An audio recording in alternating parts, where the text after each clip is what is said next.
is going on, everybody? Welcome aboard the Soul Train. Today, we've got one of my good friends and a very special guest, Branden Heinen Schmidt of Fine Turf out of North Carolina. Branden, how the hell are you doing, sir? I botched your last name. I know it's Ryan Schmidt, but it's just so much more fun to do that. And I know it's a beat-to-death joke. They've had to have been doing it since as long as you've been in school, but I had to do it. I'm sorry. I'm taking Yeah, I just block it out at this point. I've heard it so many times, but I'm doing great. I can't complain. Business is going well. It's just hot outside. That's the only thing I complain about. No, I get it. This year has been kind of interesting. I know about here locally, it was super bizarre that we had our drought at the start of the season. The spring was just incredibly dry, and then we got rain, and then it kind of got dry again, and then now we're getting rain again. We're getting more typical afternoon thunder showers and stuff right now, which is not when we're usually getting it. Normally, we're heading into our own dry season, so kind of an odd ass backwards kind of deal there. But luckily, skin it how you want. But the season's almost over. You've almost made it all the way through. I know. It feels good. It almost feels like you're almost there, which I guess all year you kind of look forward to that little break in December, Yeah, January. right. So we're almost there. And also with us today, we've got Mr. Ray Ito. Ray, how are you doing, sir? I'm doing well, thank you. Good. And Ray, I just want to go ahead and let you know that by the end of the show, we expect death to be brought up somehow, some way. Okay. Everybody's banking on it. Everybody expects it at this point. Don't let the audience down. I won't. I mean, if opportunity presents itself, I'll slip it in, and I won't do it gratuitously. We will not talk about any kind of thermobaric explosions, but we can certainly talk about some riskier things that are going on out there, if you know what I'm saying. All right, and and bear with us. Ryan DeMay is taking care of some things in the real world right now, which is infinitely more important than the BS we have going on the internet world. And so, bear with us. He's got to get that taken care of because that is ultimate priority. And then he'll come on and we'll have us a good time, just like so. The whole second half of this is going to be just a ton of fun. What you're accustomed to. The first half, I apologize. You're going to have to deal with me and Ray as we accost Branden and accuse him of things that he's probably never done before. Should have brought more beer then, shouldn't I? Yeah. Hopefully you got a cooler next to you because you're on for a ride here, sir. Branden, tell us about your business. Tell us about where you started, where you are now. Actually, let's go before then. How did you get into the industry? And what was the catalyst for you to decide to open your own business? So I know that's kind of a lot to talk about, but go ahead, drill us with it. Yeah, just going through everything. After graduating college, I had a degree in English. I never mowed a lawn when I was a kid, nothing. I had no desire to do anything with turf.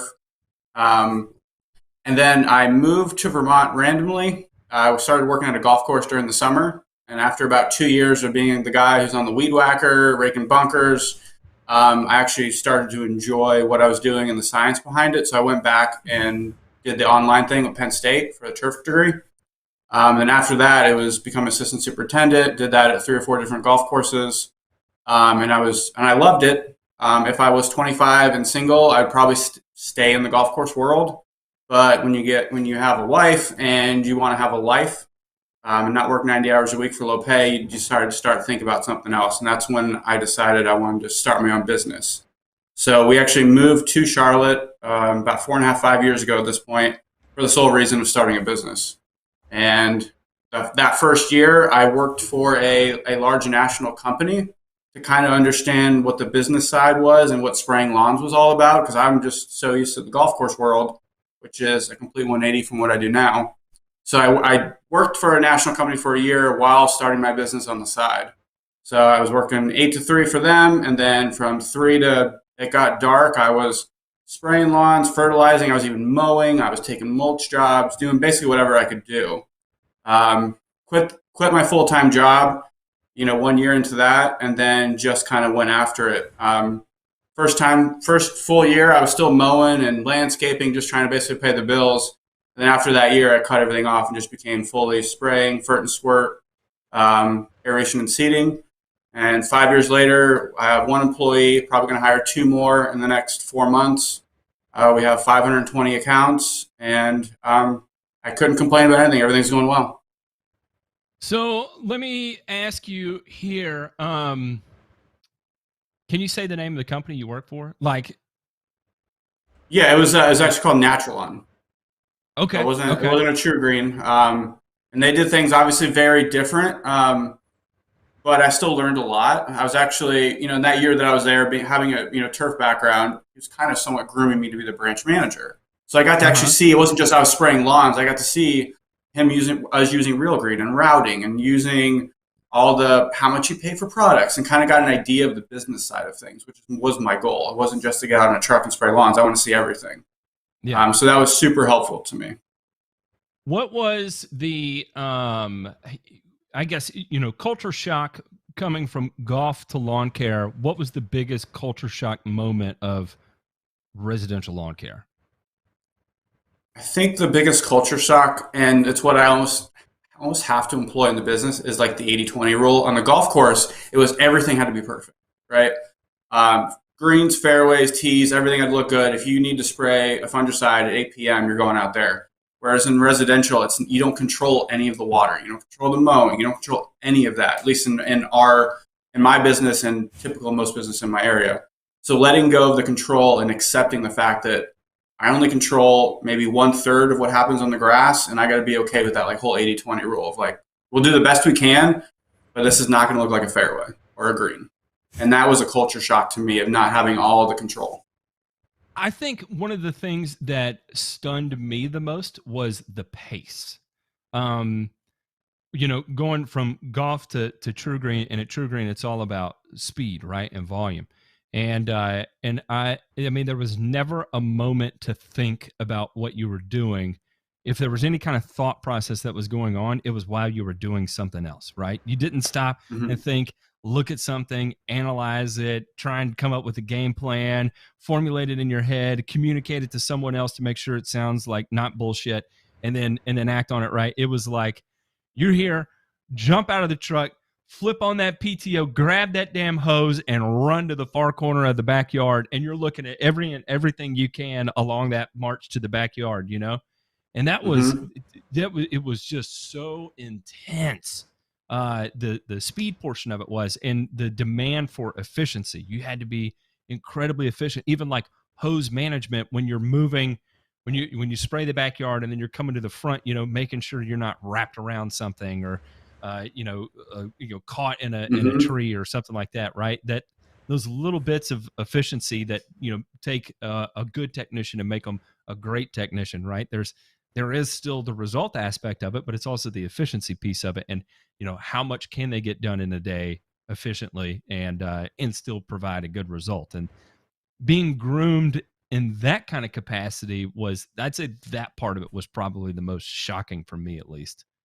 See, I never saw that in lawn care until I started my own business. Because when I worked for the other company, they weren't as efficient as probably a True Green was. So if we got 17 or 18 lawns done, it was a big day. So honestly, since I just came into the lawn care world, I'd be done with the lawn, and I was like, I don't know what these weeds are, because I just came from Pittsburgh and Florida. I'm in Charlotte. I don't know what's going on. So I'm sitting here on the YouTube.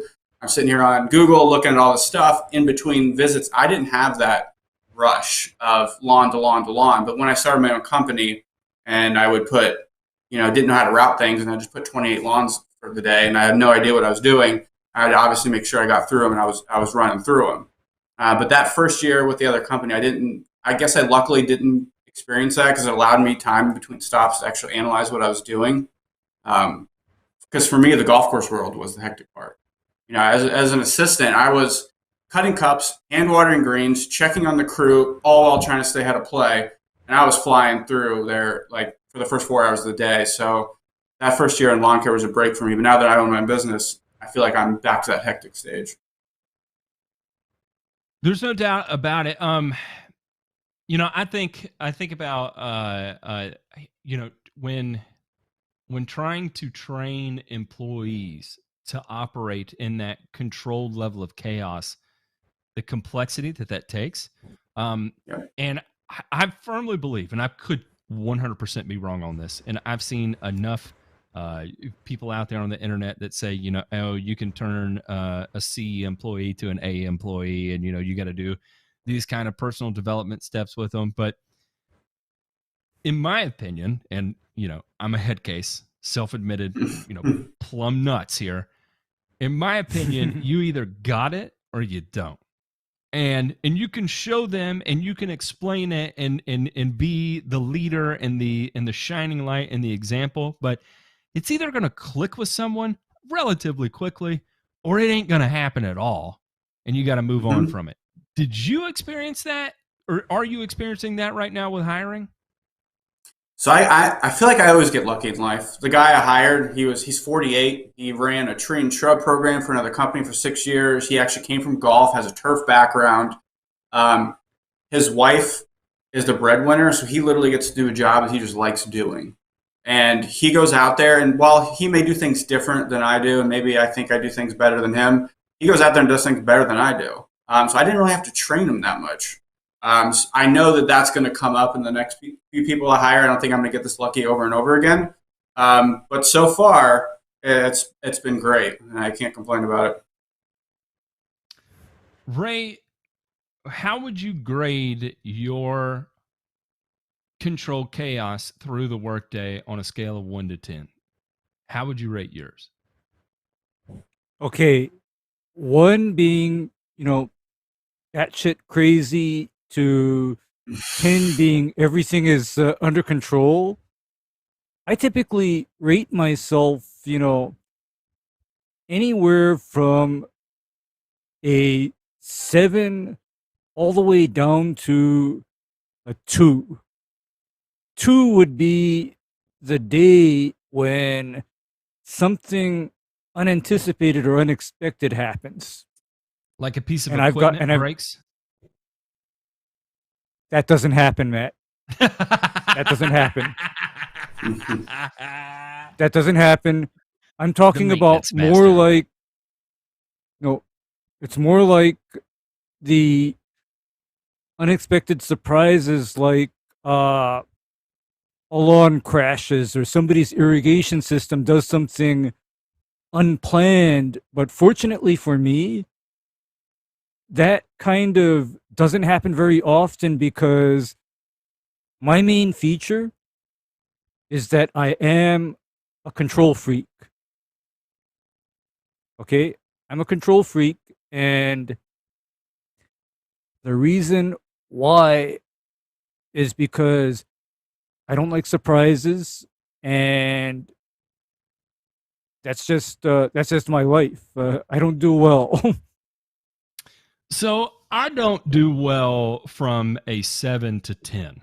I'm not comfortable there. Like, I feel like I'm being lazy if everything's a little too calm, right? Actually, and Matt, that's where for me, if I'm not between 7 and 10 most of the time, I really stop and reevaluate. I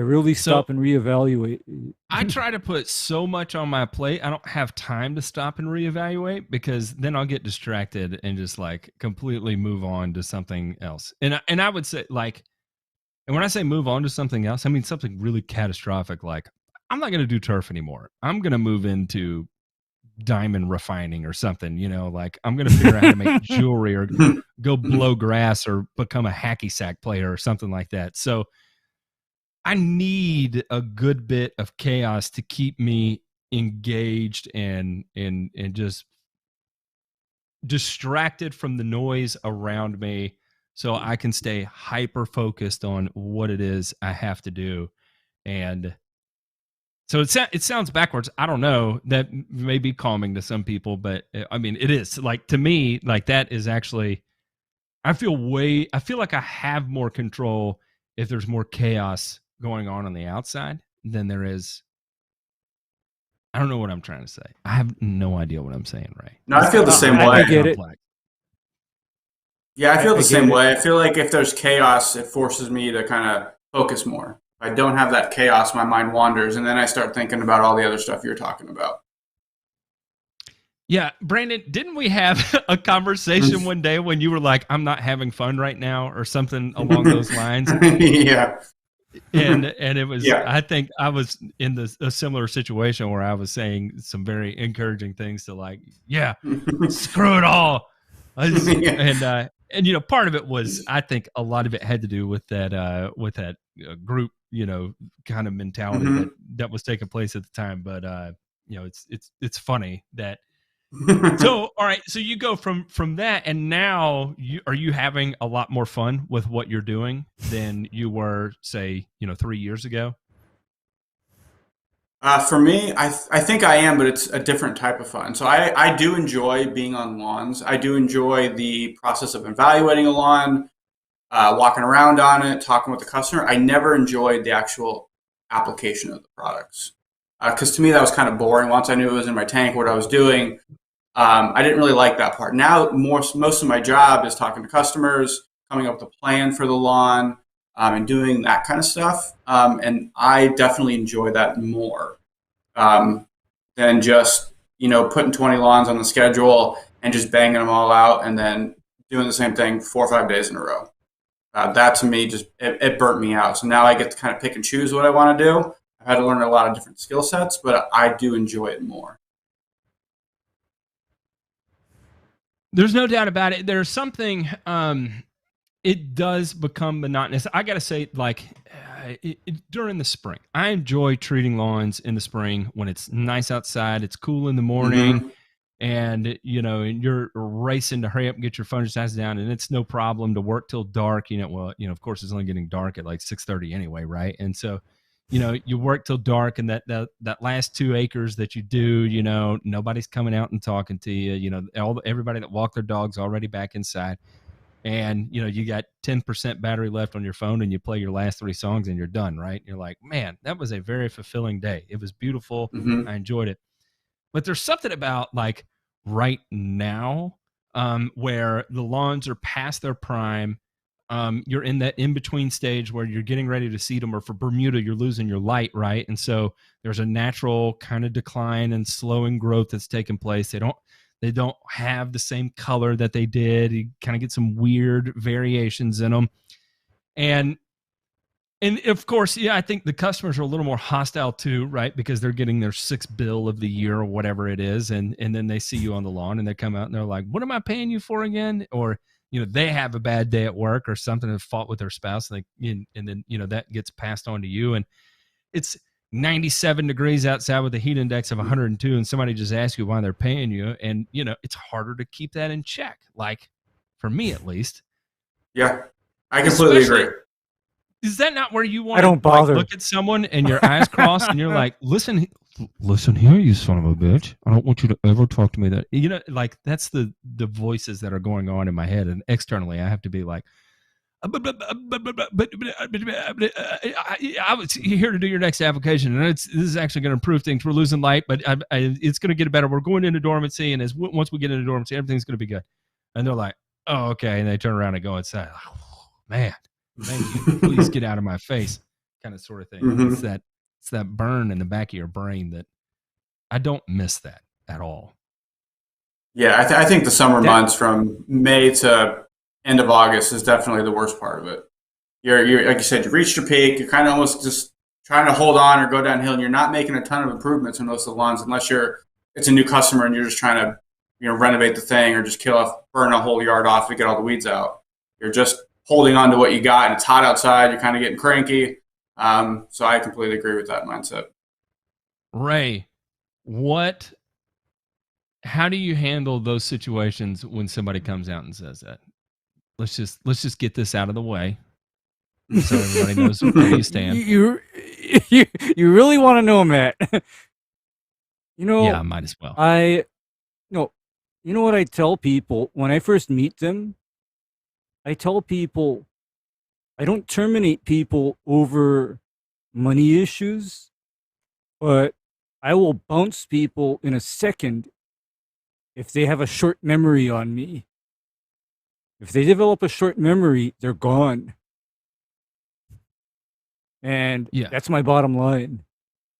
And you know what I'm referring to when I say a short memory? They forgot what the property looked like before you started working on it. Yep. If they don't remember that, then I don't need to be there anymore. That's just it. If they don't remember, they're gone. Ray, I got to say that, how old are you, Ray? 40? You just turned 46? No, I'm 49. I'm okay, 49. You just turned 46. Hey, we'll just pretend like you're 46. Yeah. You're going on 46. Listen, if I was in this industry at 46, I think I would be the exact same way. I'm not sure how well I could handle it already. Even at this point in my life, right? I'm 34. At this point in my life, I don't know how much more I could take it beyond right now.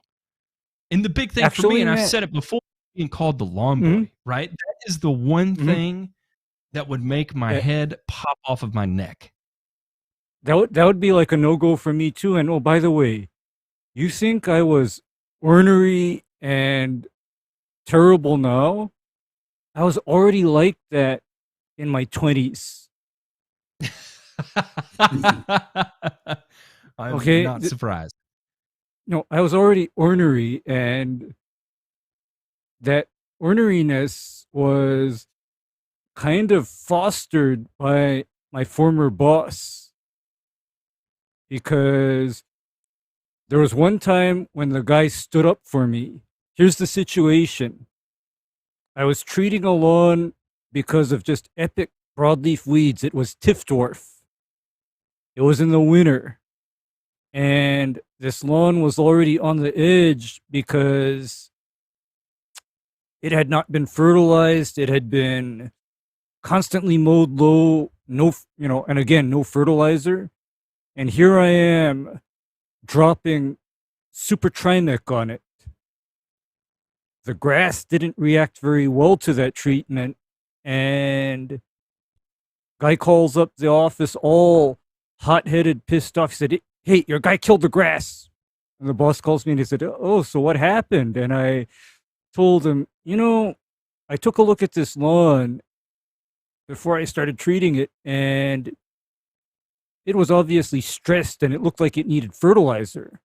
And I told him so. And he said, "I ain't paying you for no goddamn fertilizer. You just spray the lawn." And I did. And so upon hearing this, my boss just turned to the guy and told him, "You know what? Ray told you about the condition of this grass, didn't he? He told you it needed fertilizer. So, you know what you do? You march down to Home Depot, you get a bag of fertilizer, you might need to get some fungicides because this grass is so stressed, and otherwise, don't ever call us back again. Good day." I can say that when I credit this to my boss in Memphis, Stu. What's up, Stu? If you're out there in the world somewhere. He bugged out and retired, went to Florida or something at a relatively young age too. He told me to stop taking crap off customers. Like, and of course, we were running off Real Green, right? And I would always try and be really polite to customers, and the way our business was structured. At the end of the day, you come in and you got your call logs from your customers, and you call back whoever had questions or whatever. And he would read, the ones that come in, and he'd kind of jostle you a little bit and be like, "Oh man, you pissed off so and so. What did you do?" And anyway, I had this customer one time, and it was like Colonel Gilligan, I think was his name, and that was like his real name on the account was Colonel Gilligan. It was something bizarre. Lord. And when I go out and meet this guy, I mean, he's on oxygen. He can't walk around the yard, and he is an angry guy, and he's telling me you can't come on this day because I got to have dialysis, and you can't come on that day because that's when I do my breathing treatments, and you can't come on this day for that reason, and it's got to be a Wednesday before 10 a.m. I'm like, are there any more rules that I need to be aware of, kind of sort of thing, you know? And he's got like signs posted up over everywhere, no smoking, no this, no that, you know, because he's a time bomb, right? And I spent like an hour there while this guy grills me with questions, and I spray the yard, and I go back in at the end of the day, and I had a call log. This guy said I didn't spray his yard or something like that. It was something very extreme. And I'm flying off the handles in the office. I'm like, how can this guy say that? I spent an hour there, and, you know, my boss is pulling it up on the computer, and he's like, yeah, your GPS was there for an hour. That's crazy. You know, it's a 6,000 square foot yard. Why are you there for an hour? And I'm like, because the damn old man wouldn't stop talking to me. And so I call him, and I'm trying to be all polite, you know, hey, Mr. Gillen, I was there. You know, you don't remember walking around with me? And he's saying, no, it's bullshit. No, you didn't. I'm not going to pay this bill, blah, blah, blah, blah, blah. I'm like, well, I think you're going to have to, because that. And I hear Stu start screaming from the other room. You tell that son of a bitch, you're going to pull his spleen out of his asshole. Do you hear me?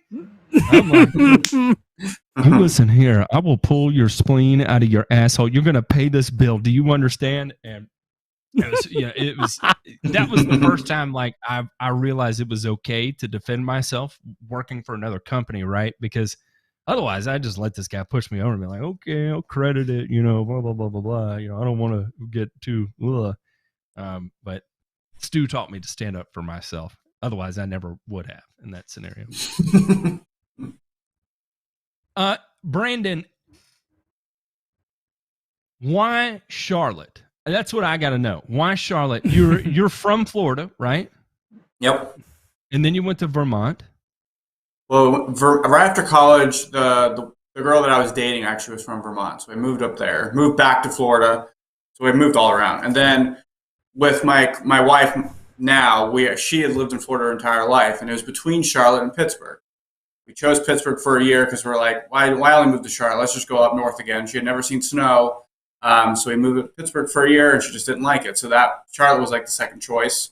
I guess it's a pretty common trip, too. Most people do go from south to north and then come back, and they call it a halfbacker. Yeah. But Charlotte, we wanted something where there are seasons.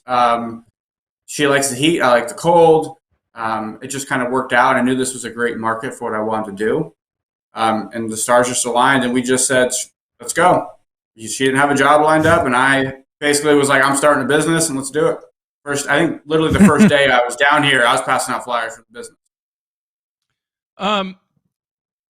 That's funny. I got to ask, though, what was Vermont like? I don't know anything about that place. I feel like it's every stereotype you could imagine. It's very laid back, not a whole lot of motivation going on there. People just kind of like just living there. Most people are generally happy, but there's not really a lot of work to do. Everyone loves skiing and snowboarding. It's definitely an outside community. Everyone hikes and does stuff. But for me, it was just I'm a laid back person, and I don't need more of that. I need other people to kind of help me speed up more. So for me, it was just, it was not a long-term solution living there. Gotcha. It was great while it lasted, but I would never go back.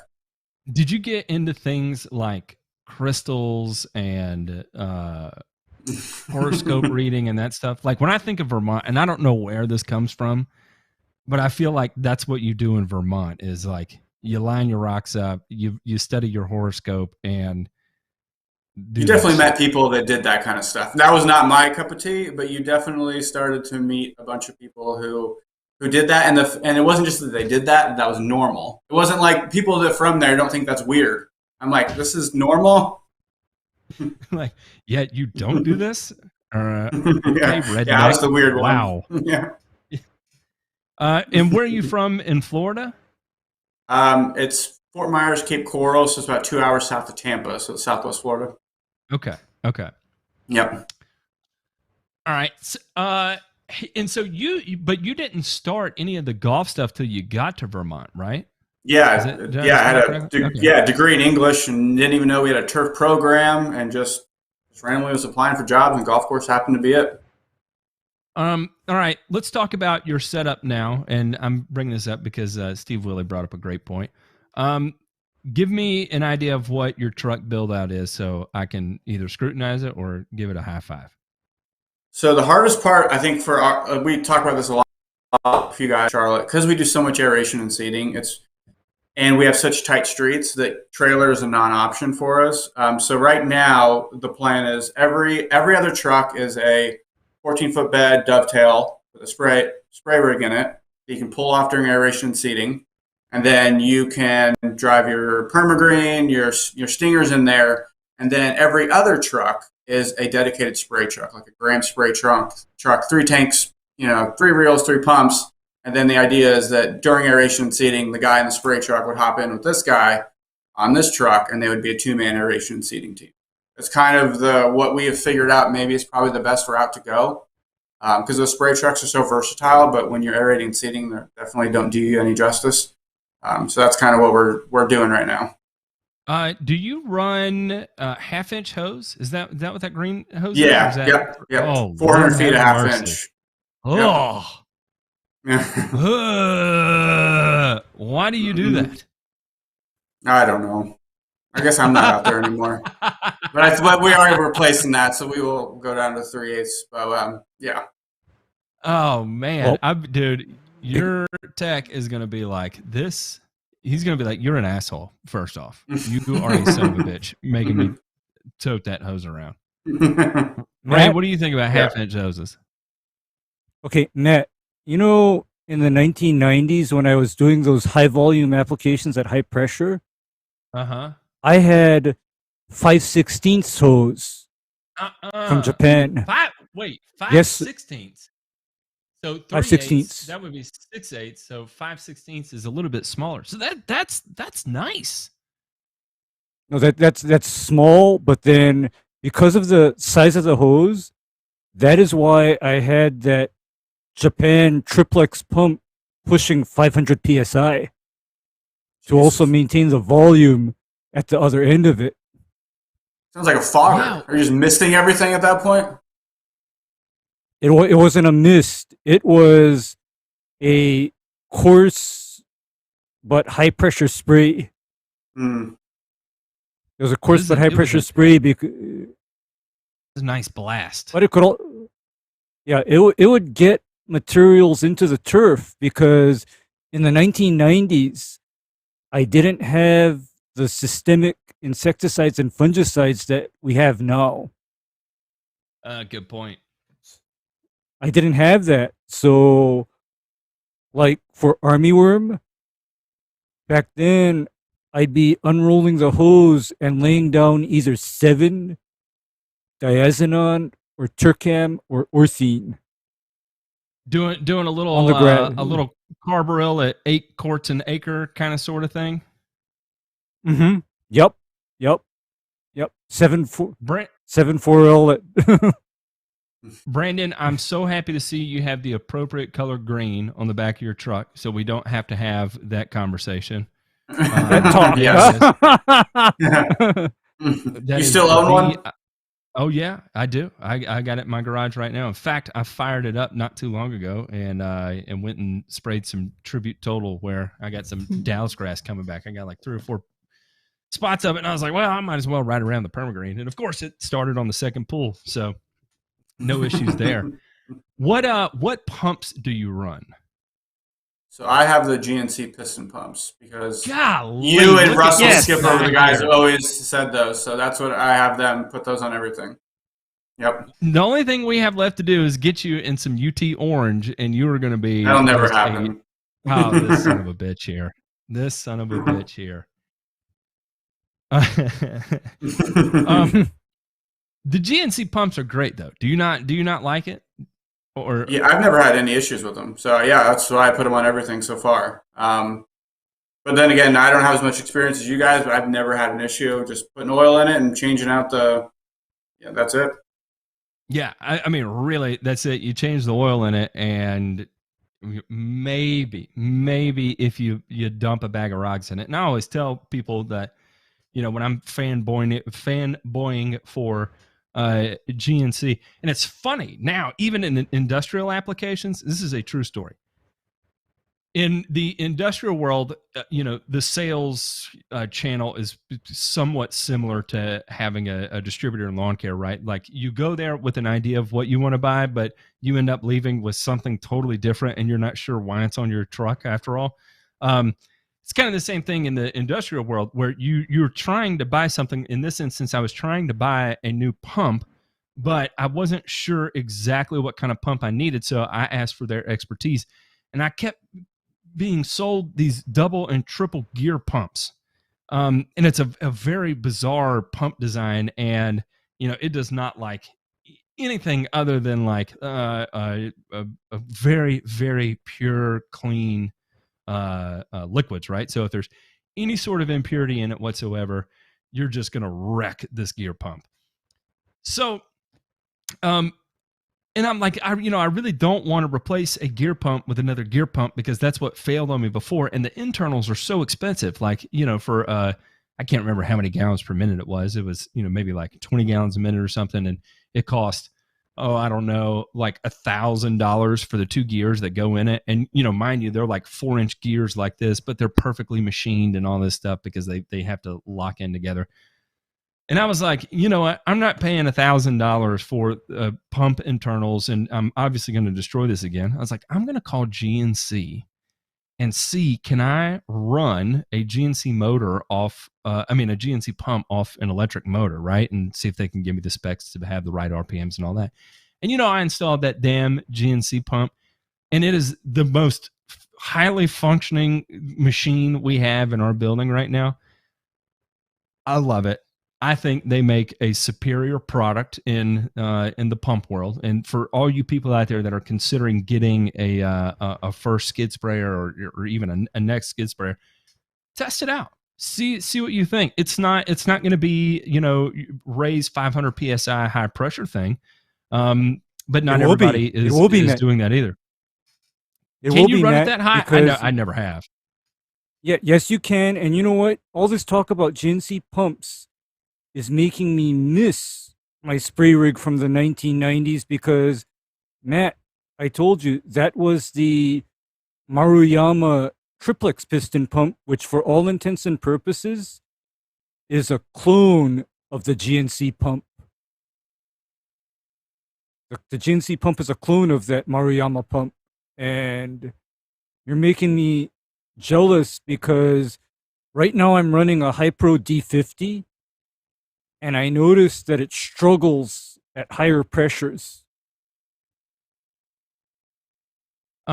Sorry, Ray. I got distracted because we've got someone spamming the chat right now with some weirdness. So I banned the person, and got him out of gone. Yeah. But then you talk about distracting. I was like, who is this? I don't know this. Yeah. What is that? Yeah. But anyway. Yeah, you're making me kind of, nostalgic for my old days running that Maruyama triplex pump, because the Maruyama pumps have no issues running at 500 psi all day long. It just doesn't bother them. And back then, I can't think of anything more gritty and impure than gallons of 7,4L. I mean, that's a gnarly product to push through a pump. Well, I think now is the appropriate time to talk about the Permagreen because, Ray, I have maybe sprayed carbaryl through my Permagreen. How about I'm sure you have, sir. I'm sure you have, and it's kind of like people who like beer versus people who like scotch. I mean, for me, I would probably, if I had to do a riding spray rig, I'd probably throw on a GNC pump and put ceramic Discord nozzles on the boom and go to town. And clear some things up. William Augustus said you can buy the 500 psi Chinese knockoff pump is $150. The GNC pump, I think I paid everything to the door $530, maybe. I think something Sounds like about that. right. Yeah, it was not that bad. It was not that But terrible. these are piston pumps, William. What you're seeing are probably not. I don't know. They may be piston pumps, but I don't know if they have the same flow rate as what I have. So we'd have to do an apples to apples comparison. They do, right? And by the way, Matt, they do. Are they apples to apples? Then here's They're only $150. But here's what I heard from my buddies on Lawn Site. Those Chinese copies, the seal material is not the same as the Japan-made pumps. So you run something a little gritty through them, the seals fail. They can't take things like I talked to one guy who was running bare ground mixes through one of those Chinese pumps. Apparently, it didn't like the diuron. So it ate the seals and he had leaks. And I also want to clear up a couple things here. I'm getting some heat about the permagreen here. First off, William, the first thing I did to when you're getting the perimeters, there's a reason why I moved my my trim. We refer to it as a trim nozzle. I moved it over my right tire, so that gives me a 1.5 foot buffer beyond my tire where I can hit things like perimeters and corners and that kind of thing. And that was the smartest thing I did with that machine. Second, to the guy who said if a permagreen was the only way to make applications, he would quit. I'm guessing you have sensitive shoulders.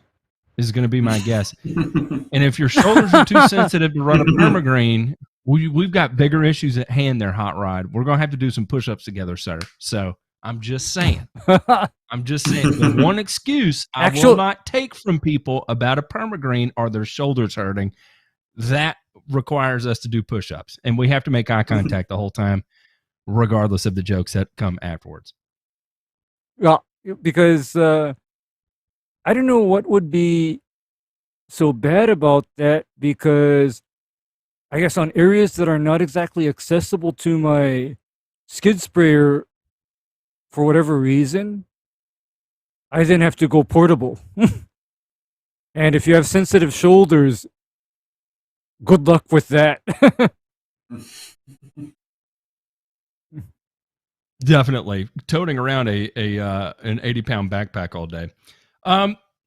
What kind of backpacks do you run, Branden? I'm curious. Are you all battery powered? Yeah, we use all those flow zones, and sometimes we treat them as like little mini skid sprayers, so they have that little Lesco nozzle on them. And that way, you're just training one guy in one motion. So he sprays a skid sprayer, pretty similar to how we spray his backpack sprayer. We did that for the beginning of the year. We have somewhat switched over a little bit because the pressure's not as good. So the weed control, we didn't know if it was as great. So we're using just like an adjustable cone nozzle, which I used to hate because you can't really calibrate them very well, but it seems to work better. We used to use like those AI nozzles, like T-Jet AI nozzles. They were great for me, but I feel like when you have an employee, something just simpler, like, hey, this is a gallon 1,000. It's pretty close. Let's just do that. Branden, trusting people is the hardest part of employee owner relationships. Right? Management, yeah. Management. Yeah. That's my big about that. Yeah, I feel like that would be my issue too. Is that you talk about how do you train somebody so that they're not going to make a mistake that's going to get you into trouble. That's currently actually my hurdle. Is I have limited margin for error because mistakes are fatal. And it's tough. And we did initially with those first herbicide applications with your new employee. You go at like an 80%, knowing I hate not running a full rate of herbicide, but you also at least want to get some confidence in them that they're not burning yards. So that was the hardest part for me, is dialing back the rates so he doesn't burn lawns, but at the same time, you're really not getting the efficacy that you want. So it's that balance.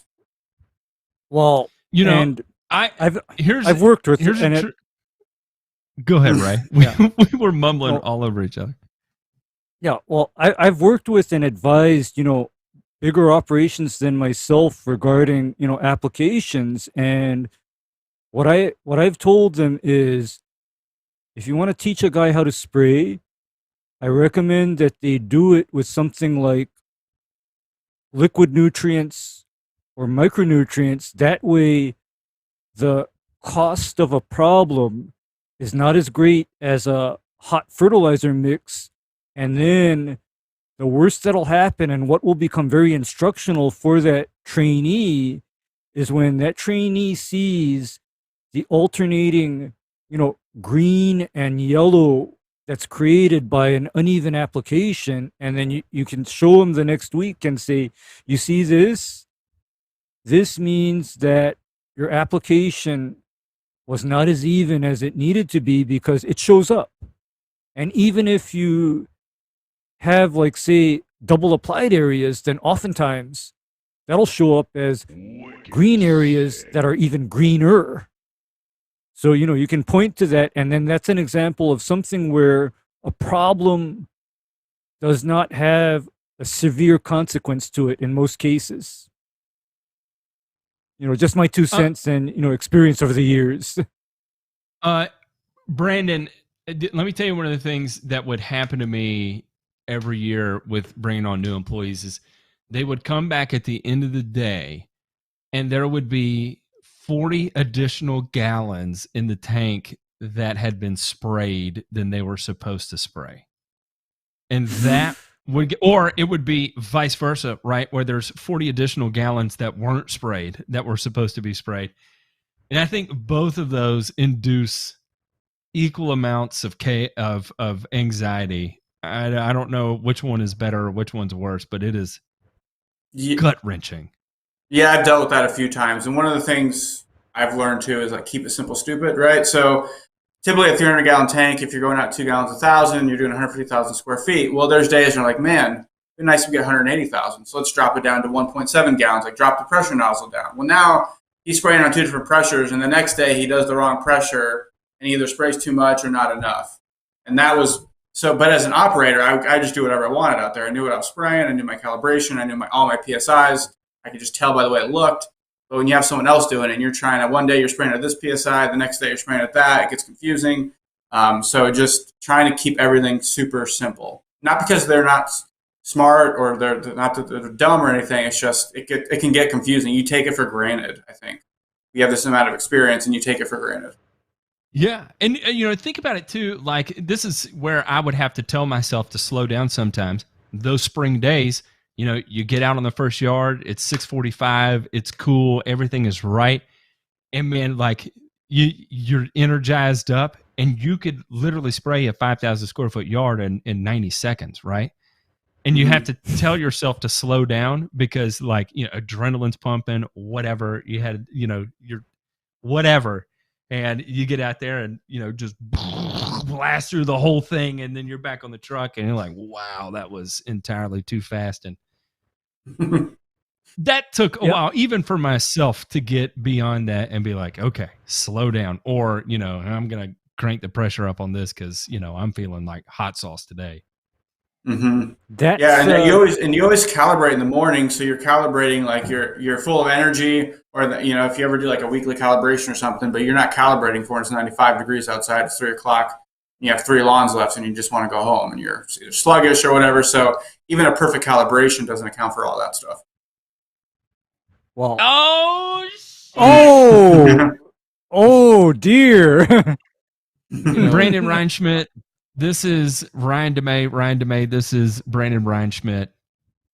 How are you, Ryan? I know you have been dealing with real life stuff. So, well, okay. First of all, I do want to say a few things here. I do want to congratulate Branden. This is going way back, 06, 07 Buckeyes that went and played his Florida Gators in the national championship and got absolutely curb stomped. So, go Still feeling Gators.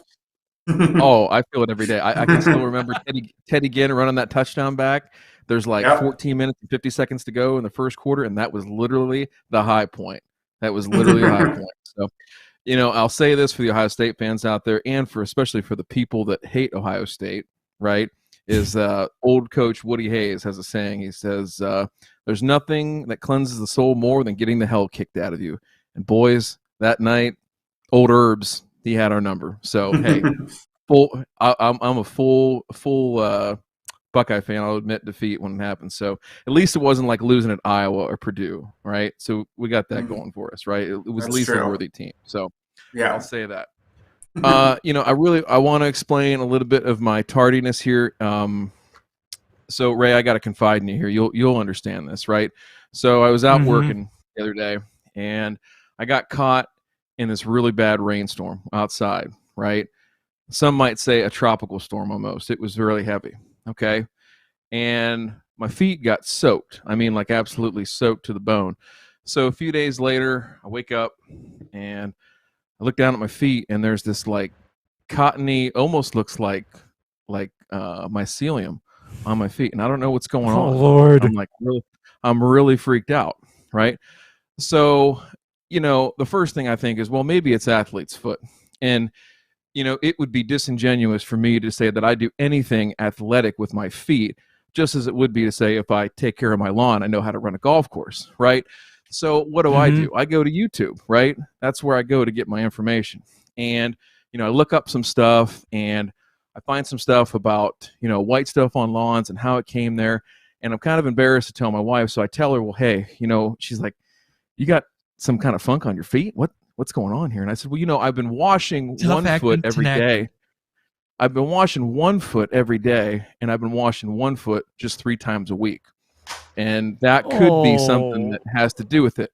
So I go on the tubes, and I find a doctor. Now, this is Doc Scholes, right?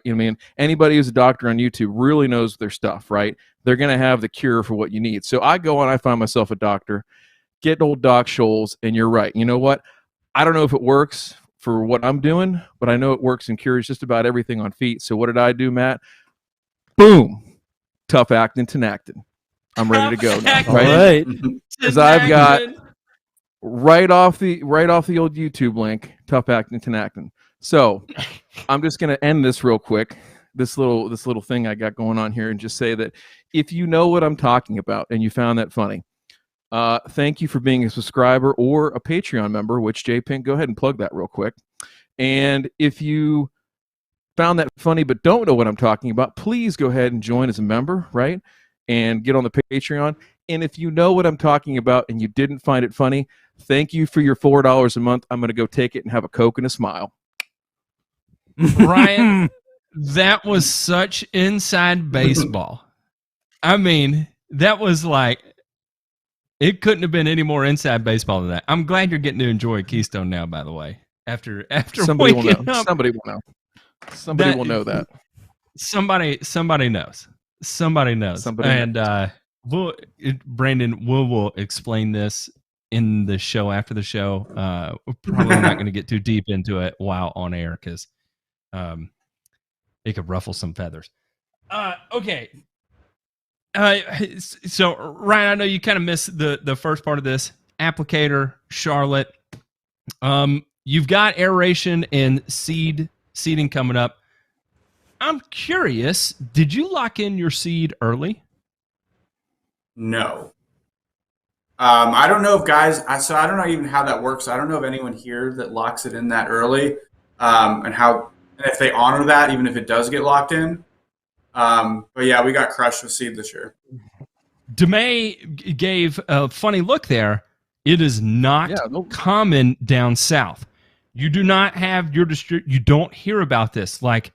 And a lot of times you go to your distributor and say that, and they're like, I don't even know what that means. Like, we haven't even started talking to anybody in Oregon yet. That is super common down here. Yeah, I don't know if anyone who's ever down here locked in a seed price. Is there, so typically up here, they're selling on consignment, right? So, they send it, they don't get paid. And I think Ryan Nord talked about this in one of his videos about going out there at Oregon, that, it is kind of a weird business because the grower doesn't necessarily get paid until the very end, until that bag of seed sells, right? So it's a very, very weird process in the way that goes, to market, and money comes back to the grower and to the seed company and all that kind of stuff. So that is kind of weird, though. I mean, I guess, because of the volume that they're buying, maybe, especially for overseed on ryegrass, maybe that, it is more of a commodity based price, at that time. But geez, here's the thing about seed. Go ahead, Brandon. Go ahead. I was going to say, I think a lot of our distributors down here, the bigger ones like Harrell's, Howard, a lot of them deal more in the South, like in Florida, where they're not dealing with as much seed volume. And so I think that seed is not as big a part of their game. So maybe they're not as ahead of it. They're not pushing it in terms of that early price lock-in. It is not, and it's not sold on consignment here. I know that for a fact. I know for a fact that I don't know, except for maybe one of the major players, the other people that I bought from are not selling it on consignment, because I have heard the conversations. And I've got enough inside baseball there. Even some of the co-op group buyers are paying it outright on the front end, and then the distributors are buying it from the co-op. And I'm not saying like Tennessee Farmers Co-op. I'm talking about like the in-industry distributor co-ops. You know the types that I'm talking about, Ryan. Yeah. So I guess the other thing too is, you guys fill me in, because for me, let me come at it from my angle. Is Ray always talks to us about sod prices out there and how ridiculous they are. $5 a square foot, which makes sense for where they're at, supply, demand, all that kind of stuff. Now, me, on bigger projects and things like that, like, we're talking about 6 and 7 figure projects that I'm not going to lose my mind if seed goes up, 50% even, right? Because it's such a small component. And, again, the most expensive supply you'll ever buy in lawn care is cheap seed. So you'll always be chasing piss poor quality seed. You know that. We all know that. And so I just, wondering from the lawn care side, and Matt, you jump in here, and Brandon, like, of that cost, right? You got a cost per thousand or cost per acre, whatever it is. What percentage of that is seed, right? And where is there enough wiggle room in there that, I guess this year's maybe more timing than anything, right? Because seed prices started creeping up after maybe you were locked in on pricing with customers. I mean, where are you guys stuck in this whole thing? Help me out here on the lawn care side. Typically, I'm usually about 20% is my cost on seed in terms of my aeration and seeding price. That factors in the aeration side, the seeding side is about 20%. So with last year, seed being $64 a bag is what I paid, and this year we're at about $100 a bag, and some guys are getting quoted at $120. It's definitely a big jump. So I guess most guys, I think, are going to experiment with lower rates of seed. They're going to experiment with bumping up prices, and also the fact that we've had a decent summer, all things considered, so maybe we can get away with a slightly lower seed rate, maybe a half a pound or a pound less per thousand over the course of 500 customers. You bump your prices up a little bit and it ends up kind of evening itself out. Is kind of how I'm looking at it. There is a lot in kind of perusing. Yeah, I think 20%, 20 to 30% is pretty much what you're going to see most lawn care guys, what their seed budget is as far as their total app. So, with the way seed prices have gone up 40%, it gets really, really scary. I would say without a doubt there are some inverted peckers right now of people walking around. That being said, you carouse around the darker places of the internet with the, and let me make this very, look at this son of a bitch is back spamming. Are you seeing the comments down here, DeMay? Look at this. Hot girls and boys video chat. I have to question their overuse of exclamation points. That's. I think I know who that is. Are they on PCP? Fell out of my chair. They're clearly on Angel PCP. Dust. Angel Dust, Dave. I didn't know you like to get wet. And here's a lot of the and I think this is if you join a I'll talk about the professional lawn care applicator group, right? And there's you join this, and there's definitely a few guys in there that have, really big companies and can offer you a lot of, fantastic advice. But what you see is the most vocal aspects of it are the guys who are one truck shows, maybe a truck and a half kind of sort of thing. And that's where you kind of see the discussion around like dropping seed rates and stuff like that. I don't think the bigger guys are going to discuss that in a public way at all. They'd have all those conversations internally, but they also have the purchase power to be able to, do things like approach in a distributor and be like at the start of the year that I'm going to pay this much for seed and that's how it's going to be. And if you raise my price over it, then I'm going to go to the guy down the road and I'm going to make him the same deal until somebody accepts my money on it. And that'll just be the end of the story. Right. So I think where the guys that are taking the biggest hit on this right now are the people that don't have the free cash at the start of the season to go out and shop for it because it's not presented to them. They have to go shopping for it. They have to go looking for it and create that kind of program for them. And unless you have the cash to do it, it's difficult to do that, right? But I also think for guys like me, there's also an opportunity too, because they also say the supply is going to be limited, right? So those guys that are offering the aeration for super cheap, they're probably not going to get their seed. The fertilizer distributors are going to give it to the guys who are ordering 10 pallets of seed. So I bought an extra pallet and a half, even though it's way more expensive, knowing that I bet you end of September, I'm going to get a lot of guys signed up for a fertilization weed control program and aeration seeding because they can't get their provider to even get them seed. So I always do my best to look at opportunities, even though it sucks that the price has gone up. You got to find something. Well, and you got a chance to upsell them too, and basically say, "Hey, this is where it's at. I'm not locked in on price, right, relative to where I was before." And Yep. I mean, the downstream stuff of this really is you look at sod production right now and where that's going to go. That's going to get crazy, right? Because now we're talking about if the seed price goes up 40%, it's about the same for sod growers of what you guys are talking about in that 20 to 30% range. And so there ain't a whole lot of profit to eke out at the end of the day unless you have a premium product, and none of these guys are growing slouch grasses, which means stuff's going to go up, right? And so if I can't get tall fescue, or if I can't get rye, let's say, you're probably going to see more Kentucky bluegrass going out the door, right? And so I think it's just all around, this is going to unravel and turn into a mess. And I think this is really from the lawn care side, me outside looking in, right? And this is about as close, and maybe some of the people I deal with to help out in consulting and stuff like that, a little bit on the lawn care side. That's about as deep as I get into it, but it's going to be the folks that really know how to price stuff, right? They're going to come out in 22 and have success. It's going to be the people that are guessing, right?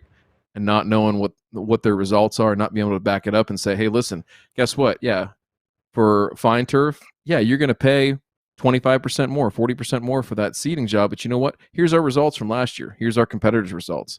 What do you think about them apples, right?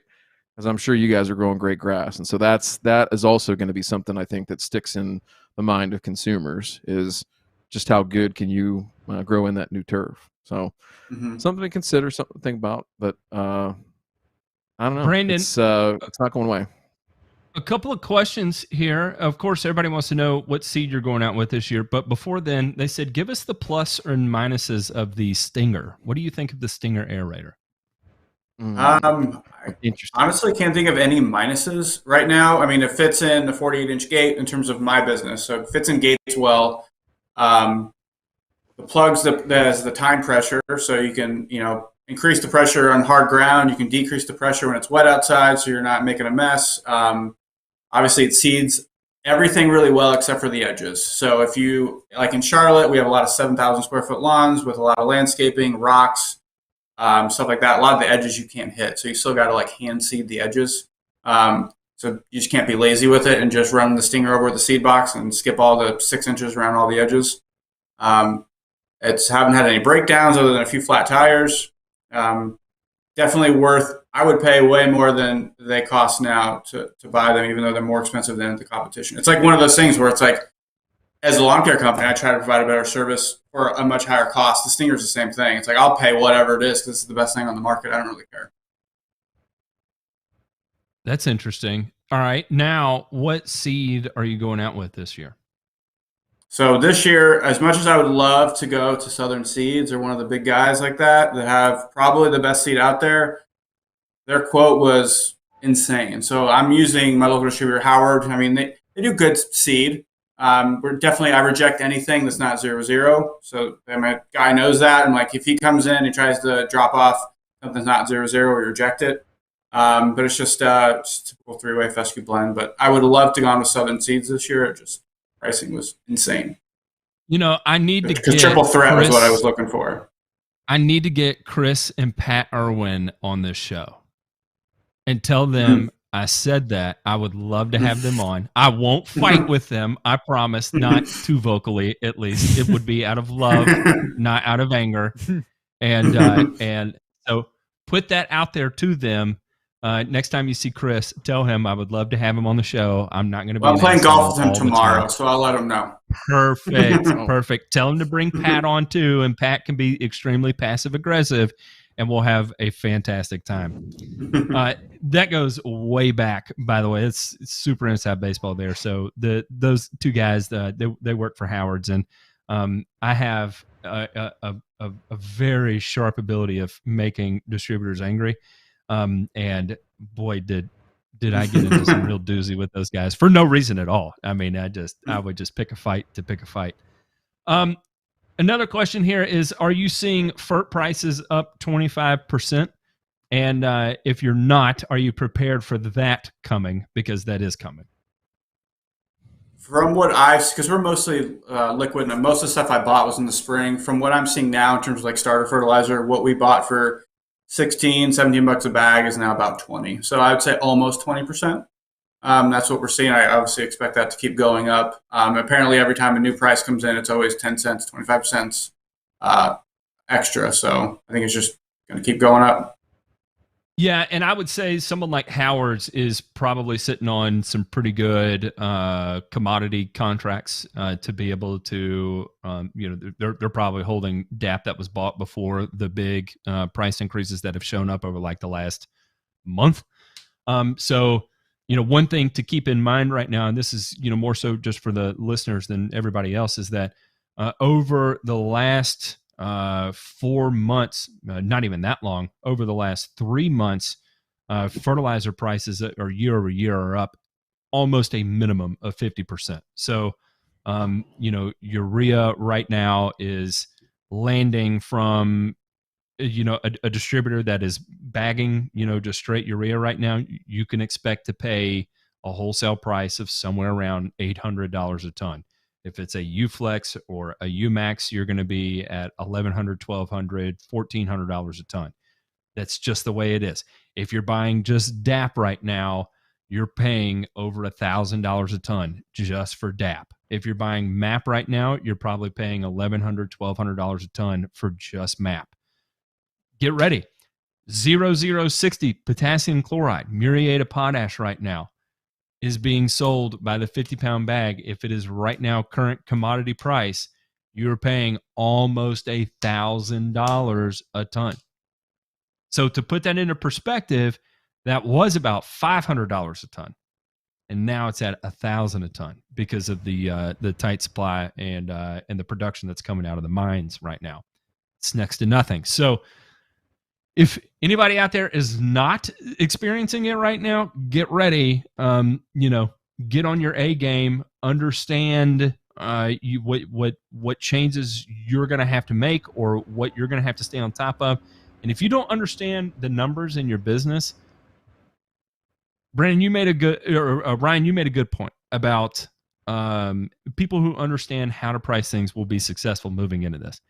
What I see happen is, and somebody told me this, is that a lot of the guys that get into this thinking that they're going to start their own business, they take what they learned at their previous company, including their price sheet. So, where they came from TruGreen, they came from Scott's. They got a 5,000 square foot yard. They're going to spray it for $50. They got a 10,000 square foot yard. They're going to spray it for $70. They got a 15,000 square foot yard. They're going to spray it for $80 because that's right off the TruGreen price sheet. And then what ends up happening is it doesn't work after you add an employee or two. It doesn't work when you start aerating and seeding at the prices that you're used to there, right? Where you're doing, a 5,000 square foot yard for $110 kind of sort of thing. Because you're talking about two totally different business models. You're talking about two totally different purchase power setups. And then you are like, not only am I not having fun, I'm also broke. Why don't I have any damn money? Mm-hmm. I definitely think most guys here don't know how to price. Looking at the lawn forums, we're reading how do guys price their applications, and they're looking at things like, so I have a very different view. A lot of guys are looking at their overhead and they want to figure out how much margin they want. My thing is that none of that matters. The only thing that really matters is what will the customer pay you. You want to charge as much as you can to get the closing rate that you want. So if you want to close 70% of your accounts because you want to grow, you want 30% of people to say, no, that's too high of a price. So you price it and you keep pushing the limit, and you obviously have to provide the value. So if people are saying no to you too much, then you need to either provide more value or lower your price. It's this whole game that you're playing and just trying to figure out where you want to be in that. I think too many guys just say, what's my overhead? And I want to randomly make 15% margin. Like, the customer doesn't care about any of that. Yeah. Fantastic. They have point. no care. Go ahead, Ray. Yeah. Yeah. They care not about your expenses. And those are the people that you actually want to kick their ass to the curb right from the start, because you don't want them, because they don't value what you do to begin with. So it's best you send them on their way already, because like what I do is I just set prices such that no matter what happens, I mean, zombie apocalypse, whatever, I'm still covered, right? Fertilizer goes up, price of chemicals goes up, I'm still covered. It's not a matter of me thinking, for example, when my fertilizer apocalypse happened, guys, that was back in, I believe, 2008. Yeah, because that's when my price of things like 2020 doubled on me. Potassium nitrate doubled on me. AMS went up to, $20-something for 50 pounds. But that didn't put me in a tizzy, because I was priced appropriately at that point already. So it didn't bother me. I could keep on doing what I was doing and not, have to cut corners or sacrifice anything. See, Ray, you really, opened up something there, because for me, I always thought your pricing strategy was you just showed them a slideshow of all the pictures like you have behind you each week, and then you went in there and just smacked it on the table and said, "Here it is, boys. You like it? You like it? You do like it, and you're gonna pay for it. You're gonna pay for it." Yeah. So, well, it's a few things there. Ray, I'm also in the same boat where when I'm building out programs, and Branden will understand this from the golf course days, right? Your budget should be your worst case scenario on a golf course, right? If it doesn't always work out that way, because sometimes they're like, hey, it's the middle of the year and we're not doing so hot, so you need to cut 10% of your budget. And you're just like, you kidding me? Are you really kidding me right now? But I do it the same way in terms of pest fert stuff. Like, I would rather, at the end of the year for my clients, and set a budget and then give money back, right? And say, hey, listen, like, skirted through, we were low disease pressure, or, we were able to really fine tune our PGR program and, save a little bit of money on fertilizer here and there. Like, it's minuscule amounts right here and there, but those add up. It's like, that's what I always tell folks is, like, if we do this right, it's going to be a whole lot of pocket change that adds up at the end of the year to a fairly substantial sum of money. Now, like right now, Ray, we got fall armyworms in Ohio. Can you believe that? Fall armyworms are currently decimating. I'm talking destroying cool season turf here in Ohio right now. And nobody has ever seen these things before. And you know what? I'm hoping that various lawn care operators have in their budget the ability to throw down something like Acelepryn or Dilox, because I know something about these hordes of armyworms. Mm-hmm. They basically, if you spray them with bifenthrin or Tempo or even lambda-cyhalothrin, they just keep going and they have both middle fingers raised to you. Yeah, I've learned a lot about them in the last 72 hours. So, yeah, it is interesting, but more so from the budgeting side of, going to a client, in my case and saying, hey, listen, let's just say that we're using Acelepryn, let's just call it like $160 an acre or so, something like that. Okay. So do I go Ryan, and tell them, hey, yes. You do have an out though. If it is, I think, non-residential turf, correct me if I'm wrong, the cheapest pesticide for armyworm on non-residential turf is orthene. Oh boy. Orthene. Yeah. Yep. Orthene. Send it. But I'm not sure if that's legal on sports fields, because my last understanding of it. Yeah, because my last understanding of it is that it's okay for golf course and sod farm turf. I'm not sure if it's okay for sports turf, because up until the latest RED on it, I used to use that for residential armyworm and cinch bugs quite a bit. So, and it just was epic. Yeah. Epic. Oh, I can imagine. Bifen works okay here. I mean, it'll do the job, but Acelepryn, obviously, a much higher cost, but still in the grand scheme of things, right? I'm able to go to folks. Efficacious. And one, it's already in their budget, because there's I want to say a fudge factor, but there is the oh shit line item is in there, right? Who knows what that'll be? Who knows if it'll even be used? But it's in there, and rather than me going and having that conversation with, hey, we need more money to treat this pest that's going to destroy, your field, it is, hey, we had an issue, we took care of it, I took it out of this line item, and this is where we stand. That's a lot easier conversation to have, right? And I had somebody call me today and ask me, should they do it or should they not do it with Acelepryn in particular. That was their kind of quandary.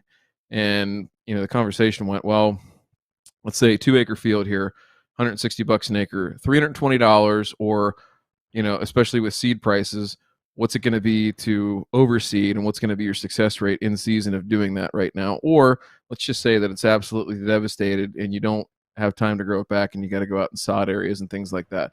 What's the overall cost there? So $320 plus the labor, to me, pretty cheap insurance, right? And I don't think people think of it that way sometimes, and that's where you got to put it to customers sometimes. So yeah, I don't know. It's got to be a tough situation for all the LCOs here. I've had a bunch of people reach out, and yeah, not something that was expected, forewarned, or really anything. I think for most folks that weren't following them, working their way north with some of the hurricanes and weird tropical weather we've had here as of recent. Just by the way, Ryan, I can tell you what I call armyworm weather. It is prolonged heat followed by rain, and then the rain stops and then it warms up again. And that's when the armyworm comes out in force. And that's literally when I'm checking how much Dilox do I have, around. Just saying. I hear you, Ray. I hear you. So, yeah, Branden, how do you handle the situation? What are the let's just say it is something that's unexpected. How do you have those conversations with customers? How do you have those tough conversations with customers? It's, it is Pythium or something else that's, very quick onset, very devastating, right?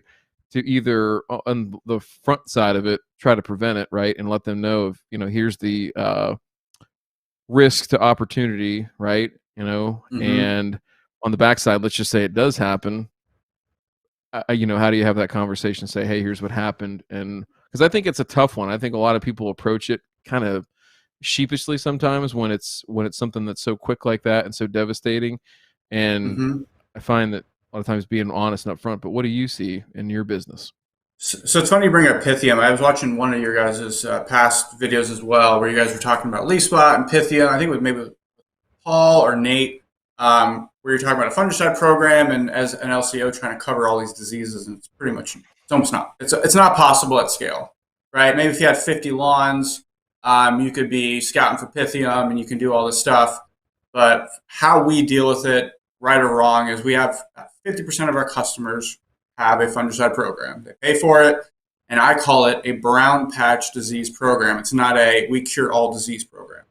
We're hoping we have pretty good control over brown patch. We don't really see much breakthrough. We'll call it 1%.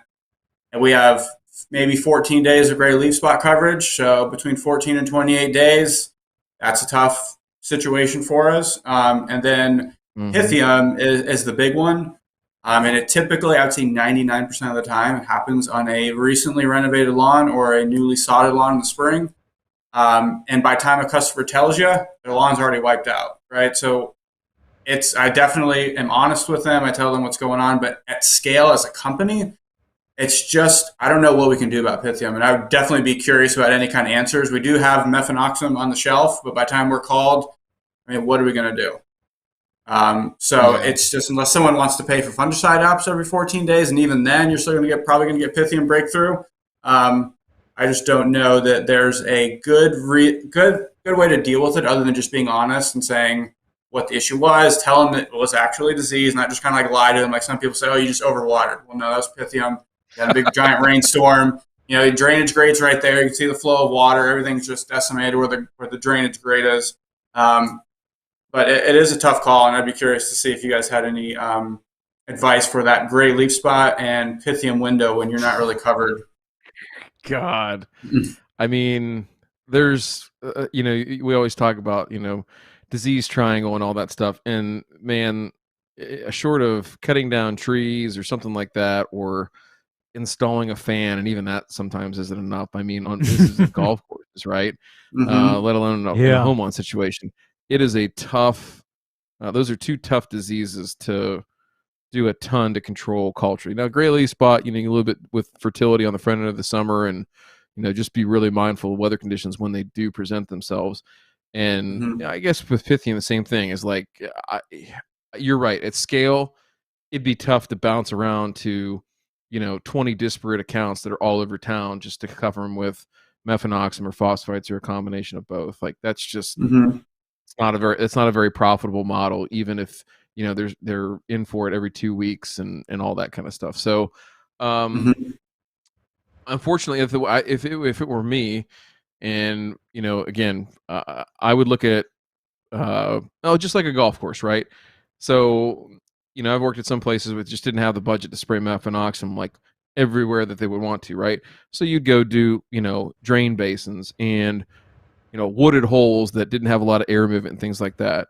And same thing with some of these lawns, some of these accounts that you have. You might just say, hey, listen, your lot, I've seen Pythium out here, and I've seen it every year for 3 years, right? You, if you don't want to see this, should be on this program, right?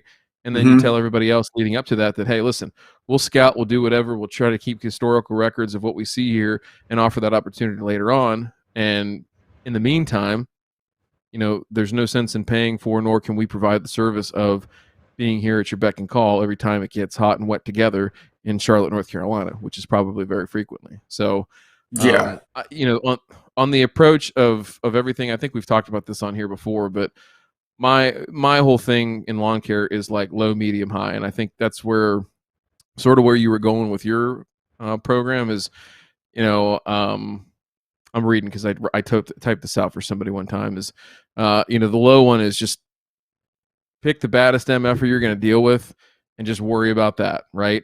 So your fungicide, so brown patch, right? Your whole program and this is just geared towards brown patch, and we're going to stop that. We're going to rely on good cultural practices for everything else. Cross our fingers, right? Mm-hmm. And you let people know that's what the expectations are. That's what the outcome is. On the medium side, you're going to add maybe a few other basic off-patent fungicides, right, to the mix to maybe cover a few other things, broad spectrum, and again, rely on good cultural practices after that. Last one is you add, the high one is you're adding in, some big time agency products, some expensive stuff that is going to work, right, on very specific things. So now if we're worried about the third disease here, so outside of leaf spot and brown patch, maybe it is Pythium, and maybe we're getting into mefenoxam or Segway or something like that because this person has, ultra high expectations and we're able to deliver on it, right, given where their account is or locations, all that kind of stuff. Maybe there's one whole neighborhood that's just all in on their lawn. So I don't know. I think it's tough. You're right to do it scale. Maybe there's a niche market for, or Steve Wiley, the jizz aisle mopper cleanup guy that just goes around and subs for different subs for lawn care companies in the Charlotte market and just does all their preventative fungicide apps, right? Just bouncing all over town. Seriously, that might be a thing. Mm-hmm. All right, is it Ryan? Matt, can you see my truck rolling down the road with like a bunch of 3D white stuff drawn on it, jizz mopper lawns? I think it would be a hit. Steve Willie would be out there so uncomfortable. He would be my first franchisee, no doubt about it. Right? we'd wear instead of like regular ball caps, we'd wear a ball cap that had a reservoir tip. That would be our calling card. So wait a minute. That would be what you like that. That would be like what you said about granular fungicides. Oh boy! I think Brandon's been on the Discord long enough to have seen and read that, so there's no need to repeat that on air. Yeah. I've read that. He remembers that, but seriously, if somebody had a known Pythium issue, cost goes up. I mean, if you don't want to be decimated by Pythium, you're going to have to put in the money because with Pythium, I foresee, for example, my program in the fall starts throwing Aliette in the tank monthly. Yeah, which here would be like Aliette. Yeah. Mine would be from October until May. It's Aliette time for me. Yeah. Plus an SDHI, plus a strobilurin, plus let's see, the 3336, plus a DMI. That's my life from October till May. Because I have Ray just out here sending those 4-figure invoices every visit. No, but then that is like because I have the inverted disease season. Yeah. It's completely flipped. I mean, you might as well live in Australia just like I live in Canada, right? Right. I'm so far south that I might as well be in Australia, right, Matt? I'm so far south. When your voice text can't pick up what you're saying because it hears Yankee slang, then you're in Canada. That's all I'm saying. I think it caught an A at the end of what you were saying. I thought it caught an A, and then it called it I don't even know else. what it said. I can't. I just need to move my lips when I talk. I'm just going to attribute that to the Pythium on my feet. So. All right. Yeah. Before we move into the last one here, last question that I want to ask, and I think this is going to be kind of up for debate. I just want to say that if you go to thegrassfactor.tv, I've added, or JPink has added a section actually called Tools, and you can go over there. You can find, of course, an application planner based on the, and this is basically just a redesign, a little bit easier free flow of the climate appraisal form from Pace Turf. So they're the ones that designed this and built it, and I just put it here. And then also, if you're interested in, for the applicators out there that are interested in trying to save a few bucks, I built a little database here, what I call the Roll Your Own database. I'm collecting your information to get it because I don't want you to come back and say, I mixed a 2,4-D and dicamba formulation in a 5-gallon bucket with no water, just mixing concentrates, and it started putting off some gas and it killed the neighborhood dog. I don't want to get sued for that, so I'm going to reiterate it right here, like it says right there. Do not mix pesticide concentrates. Always mix into water, and I'm going to make you confirm that when you hit that get the herbicide database there. It is not for average people. That is for the people that know what the hell they're doing. What's it? I was just going to ask. Go ahead. I was going to ask if you did that 2,4-D dicamba trick. I was listening a little bit earlier before I got on. Would you do that with your mesothelioma guy on the second app? Yeah. Good idea. Good idea. Well played, sir. Here, you can roll your own. There ain't going to be no spoken though, Poncho. All right, go ahead. I'm sorry, I'm full. I'm hot tonight. And then the last one is, it's just a presentation on pre-emergent programs and trying to mitigate herbicide resistance, especially with pre-emergence. I watch Spectacle every year, showing more and more issues, and I think we need to get out ahead of these things. So feel free to check that out, that presentation out as well. Hopefully you take something away from it. All right, this is going to be the last question before we move on to the show after the show. Are armyworms going to kill cool season grass to the point of needing to be entirely repaired, or is it just going to create enough aesthetic damage that with a quickly applied fertilizer, you're going to be able to get it leafed out? Because we've got a very short, shallow root system right now, but we are losing daylight hours, which is, to the advantage. Hopefully we're on a cooling trend soon.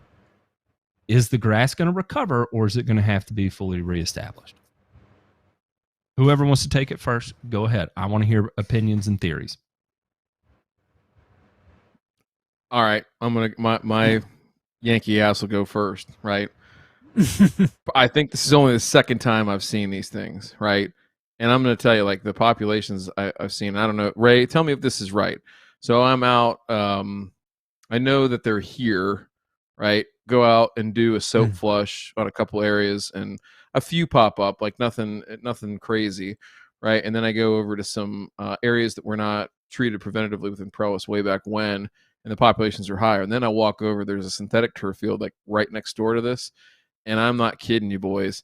It is like the turf is moving. There are so many of these things on here, and you look, which is normal to me. The birds are going nuts. I mean, there's got to be 200 birds as I look on down, and they're just munching these things up. Wasps. And I'm like, oh, it's nuts. So it's again, all I understand is that, and it makes sense. Newly seeded turf. I had somebody tell me this is just today that, hey, I seeded my lawn a month ago. It was looking great up until Tuesday, and then it was just gone. Do you think it'll come back? No, I don't think it'll come back. My newly seeded lawn. No. And also, why did you seed a month ago? But whatever. Whatever. Yeah. You can't even do that in Canada. Like, that's just wrong, right? No, that's Gray Leaf Spot would have taken it out anyway, so he deserved to lose that yard. Probably didn't pay his bill either.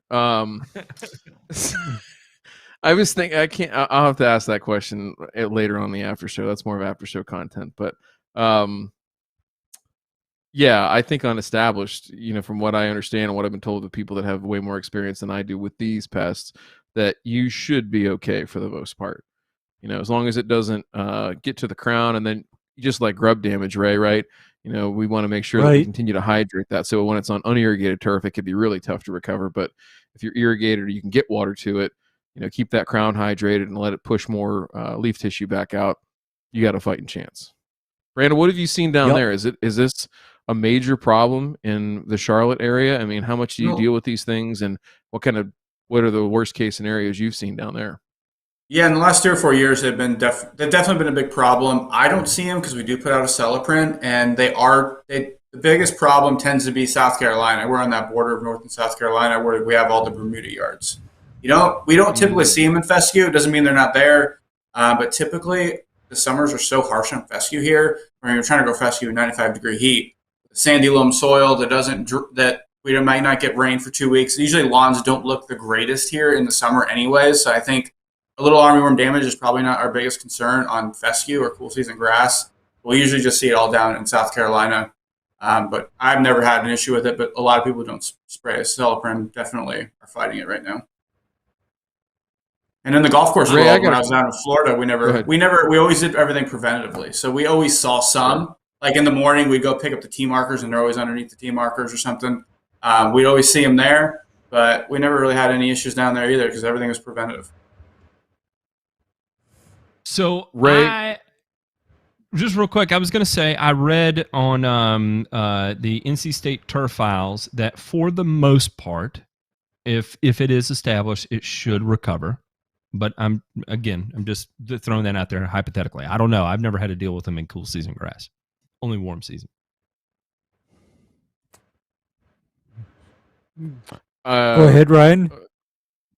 What is, and I'm going to ask this, there's a Zoom call tomorrow live. I think you can join it. I think I'll see if we can plug it here before the end of the show.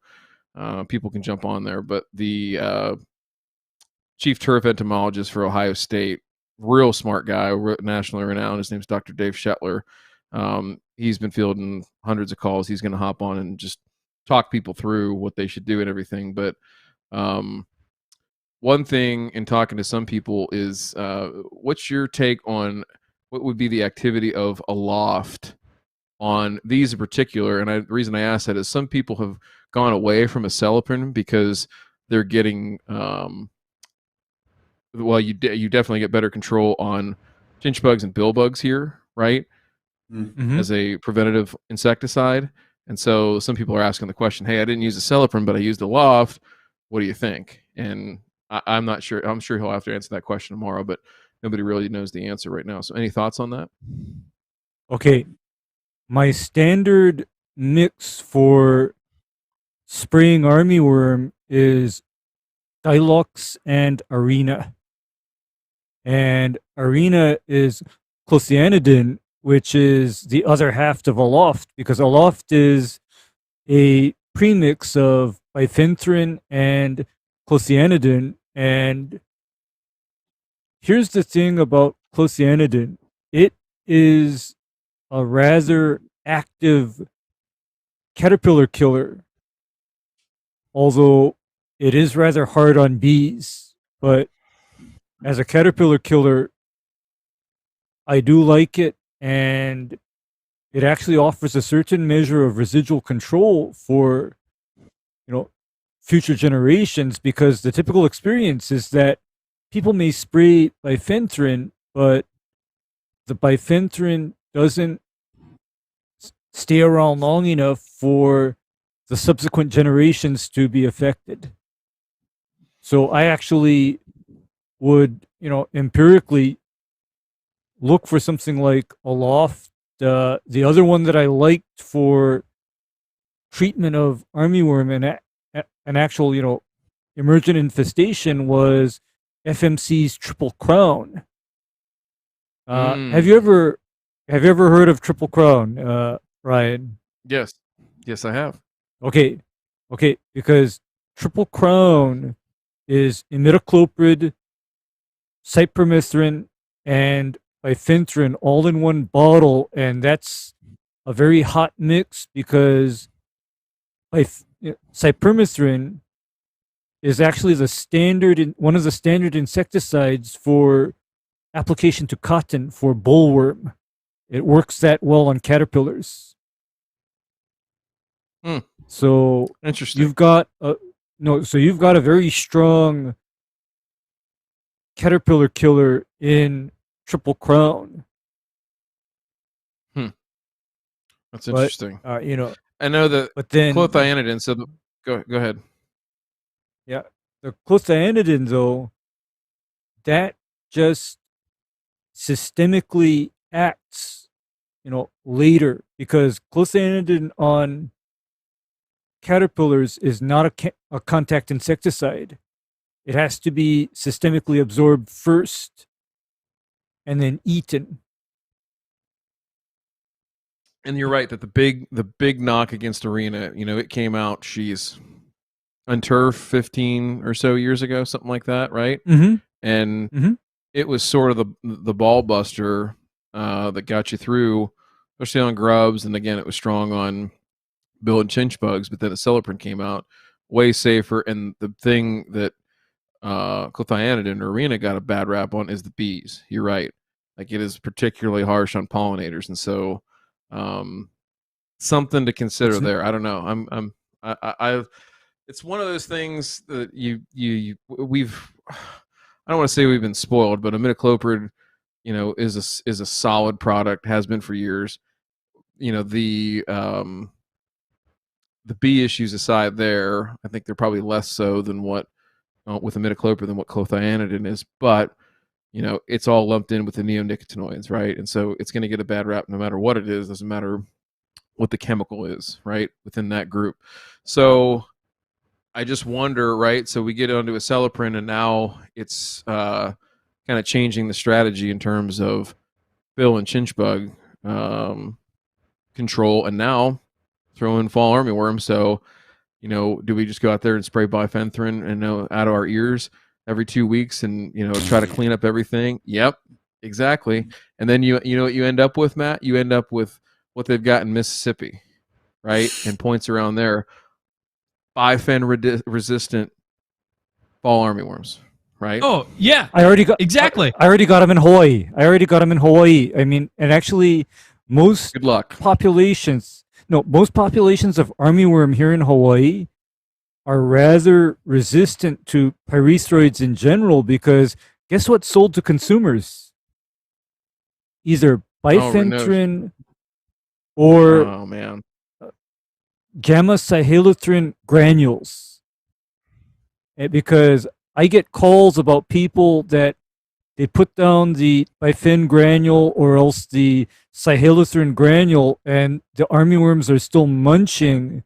And knowing that, I thank them for telling me that they did that, and I bust out the Arena and Dialox and get to work.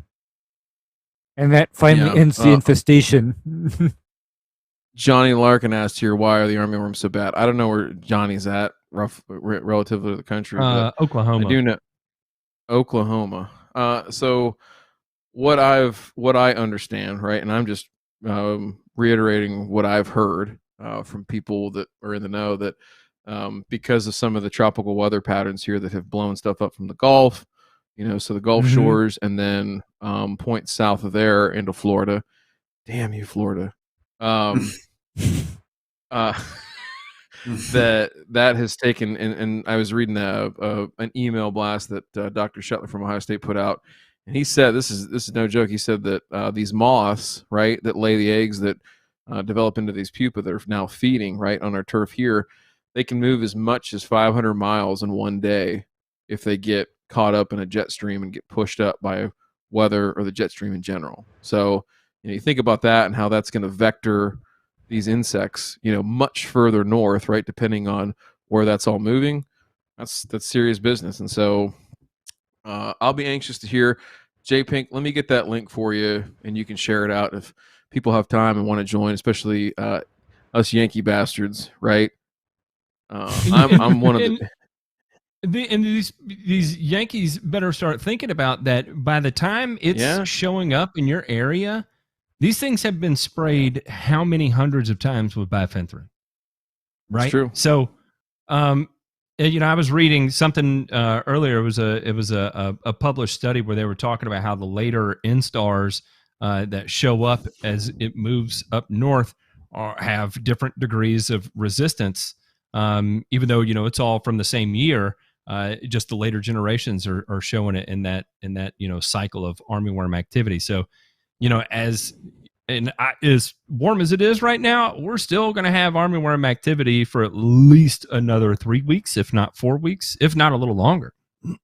If we have one of those weird years like a couple years ago where it was hot until the end of October, I mean, who knows how far north this is going to go, and they're going to eat the whole way there, and they're going to have been sprayed with bifenthrin hundreds of times. Diversify your mode of actions. Do you think there's any truth? Do you think there's any truth to the idea that sometimes when we get these mild winters, that it does change like the life cycle pattern of some of these insects, where they're either hatching earlier or they're laying eggs at different times? And because this year I think the armyworms came a few weeks earlier than we usually see, and we usually start seeing them closer to like the end of August, and we saw them about 2 or 3 weeks ago. But I know working on golf courses, that's what we always thought. Like even ABWs up north, anytime we had a mild winter, if we felt like the insects always came on earlier. I've heard, again, Dr. Shetler, again, I trust this guy implicitly with anything to do with insects and entomology, and I've heard them say that on numerous occasions about numerous pests. Now, some are like old wives' tales, and I'll be honest, I can't remember which ones aren't. It's definitely one of those, though, that I think there is some pretty good model data on certain like grubs in particular on heating degree days, right, or growing degree days, that in terms of emergence and things like that, or other phenological indicators that you can use for those different instars as they begin to emerge out, become pupae, and start feeding, right? And so it's, I think you got to scout. I think the number one thing is scout, your turf, right? So if you're in a lawn care company, teach your techs what to look for, right? Signs and symptoms, right? So that when they come back to the office, it's not, hey, I was out at Mrs. Jones's place 2 days ago and it was fine. And then she called you 2 days later and was like, I don't have a lawn anymore. What are we going to do about that?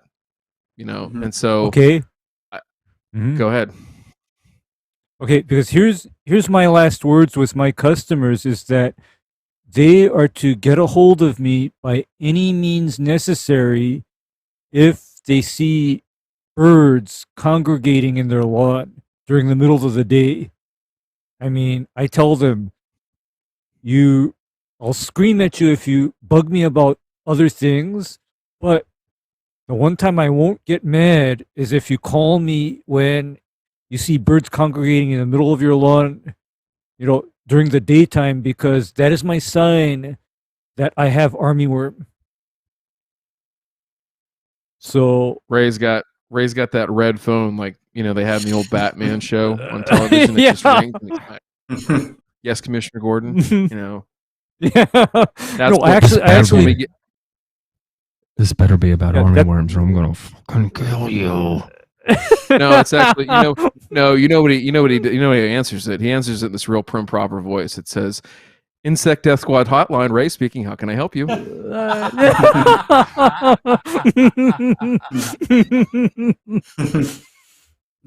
Yeah, but then that is actually how I've had to kind of train my customers, is that I tell them, when you see those birds coming, I do the little soap flush with like a couple gallons of water and a few drops of dish soap, and they start jumping out of that turf. And that's when I'm taking a mental inventory of how much stuff I got with me. Seriously.